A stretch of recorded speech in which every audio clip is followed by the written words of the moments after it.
ఇక నిజామాబాద్ జిల్లా వేల్పూర్ మండలంలో రైతులు నిరసన చేపట్టారు. కరెంటు కోతలను నిరసిస్తూ అంసాపూర్ సబ్ స్టేషన్ ముందు బీజేపీ నాయకులు మల్లికార్జున్ ఆధ్వర్యంలో ధర్నాకు దిగారు. అనంతరం జాతీయ రహదారిపై సీఎం కేసీఆర్, మంత్రి ప్రశాంత్ రెడ్డిల దిష్టిబొమ్మలను దగ్ధం చేశారు. నీళ్లు, నిధులు, నియామకాల కోసం కొట్లాడి తెచ్చుకున్న తెలంగాణలో నేడు కరెంటు కోసం రైతులు రోడ్డెక్కాల్సిన పరిస్థితి ఏర్పడిందని మండిపడ్డారు. రైతులకు 24 గంటల కరెంటు ఇవ్వని పక్షంలో జిల్లా మంత్రి ప్రశాంత్ రెడ్డి రాజీనామా చేయాలంటూ డిమాండ్ చేశారు.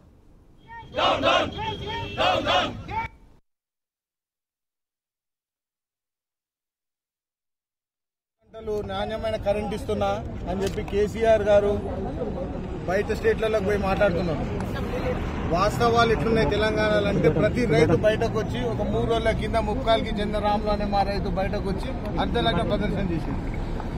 ఏ తెలంగాణ కోసమైతే పోరాడమో నీళ్లు, నిధులు, నియామకాలు మనకు వస్తాయని చెప్పి ఈ రోజు నీళ్ళ పరిస్థితి దేవుడికి ఎరుగు.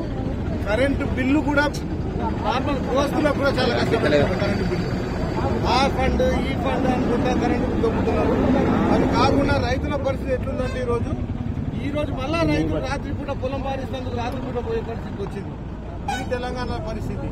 నాణ్యమైన విద్యుత్ అంటుండ్రు, నాణ్యమైన కరెంట్ ఇస్తా అంటుండ్రు. నిన్న పల్లికొండ గ్రామంలో మొత్తం మోటార్లన్నీ కాలిపోయినాయి. ఈ కరెంటు నాణ్యత లేక అది మన ఫ్లక్చువేషన్, లో వోల్టేజ్ వల్ల మోటార్లన్నీ కాలిపోతున్నాయి.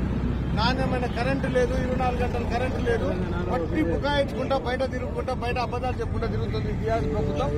దీన్ని తీవ్రంగా నిరసిస్తూ రైతులందరం కలిసి ధర్నా కార్యక్రమం